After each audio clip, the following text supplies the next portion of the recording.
महसूल आणि वन विभागाच्या बाब क्रमांक 48, 49 या दोन्ही विषयामध्ये आपण जर बघितलं तर मला वाटते मदत पुनर्वसनचं कामकाज तुमच्याकडे आता महसूल कृषी मंत्र्यांचं खातं असलं जरी असलं तरी महसूल विभागाच्या मार्फत या सगळ्या अतिवृष्टीमधले जे काही निकष लागले होते आणि त्याच्या अनुदान जे दिलं ते आपल्या खात्यामार्फत दिलं गेलं होतं। मला वाटतं की यावर्षी पावसाचं प्रमाण अत्यंत जास्त होतं। मे महिन्यापासून मे 15 पासून पाऊस झाला आमच्या विभागामध्ये, पश्चिम महाराष्ट्रामध्ये, सगळीकडे देशामध्ये राज्यामध्ये सगळीकडेच पाऊस झाला आणि मला वाटतं नोव्हेंबरच्या सुरुवातीच्या आठवड्यापर्यंत पाऊस होता। आता आपण जी मदतीची घोषणा केली ती 27 मार्च 2023च्या प्रचलित पद्धतीप्रमाणे केलेली आहे आणि एनडीआरएफचे निर्माण आपण 8,500 रुपये प्रति हेक्टर आणि 2 हेक्टरच्या आसपासच कोरडवाहू पिकातल्या लोकांना या ठिकाणी शेतकऱ्यांना मदत केलेली आहे।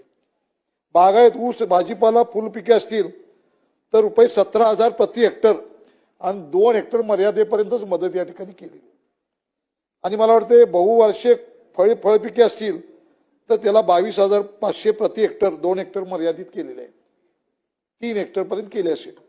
मला वाटतं ही मर्यादा घालणं हे सगळेच शेतकरी मोठे कमी जादा असतील सगळ्यांचंच नुकसान झालंय, परंतु मला सांगायला या ठिकाणी दुर्दैवानं वाटतंय की यंदाचा पाऊस झाला त्या ठिकाणी पिकं पाण्याखाली गेली, जिथं पूर आला नाही तिथं 6-6 महिन्यामुळं ऊसासारखी पिकं 50%च्या वर नुकसान भरपाईला आली।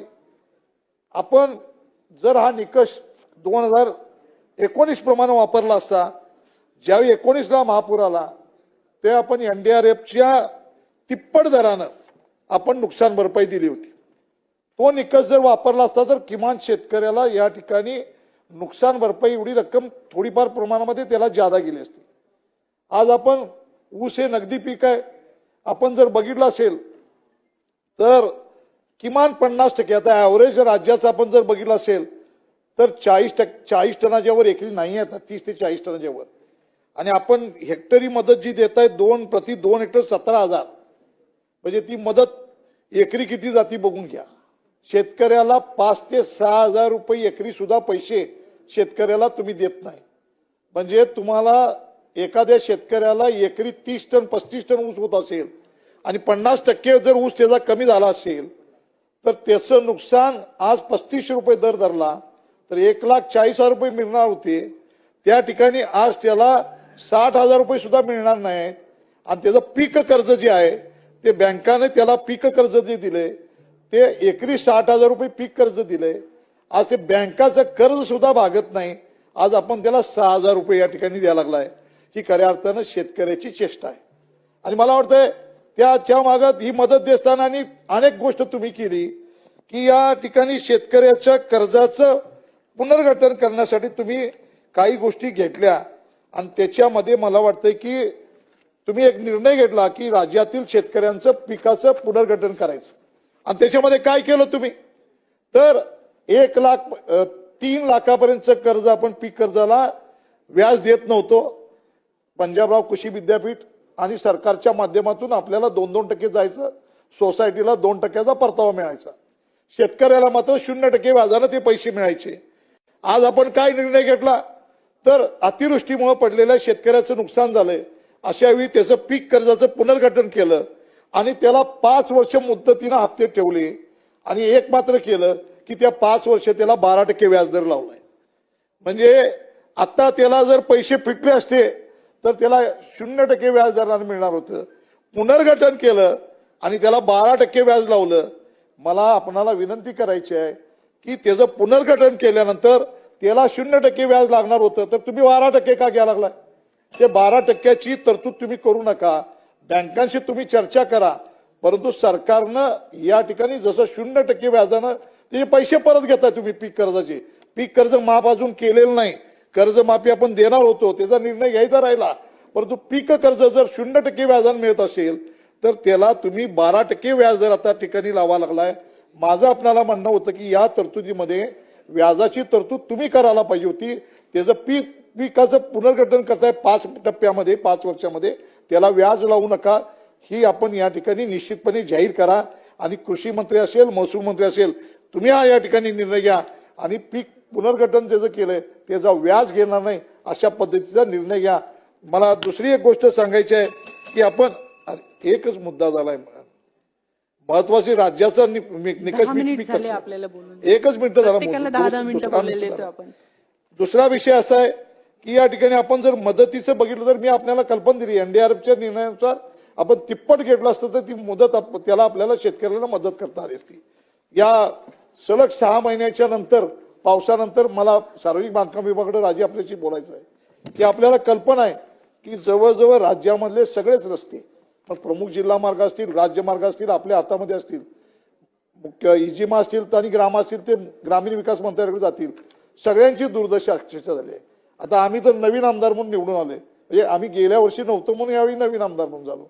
5 वर्षामध्ये आमच्या मतदारसंघामध्ये काहीच झालं नाही. माझ्या मतदारसंघामध्ये राज्य मार्गाची लांबी आहे 100 किलोमीटर आणि जवळजवळ प्रमुख जिल्हा मार्गाची लांबी आहे ती 224 किलोमीटर आहे. अक्षरशः वाईट परिस्थिती आहे.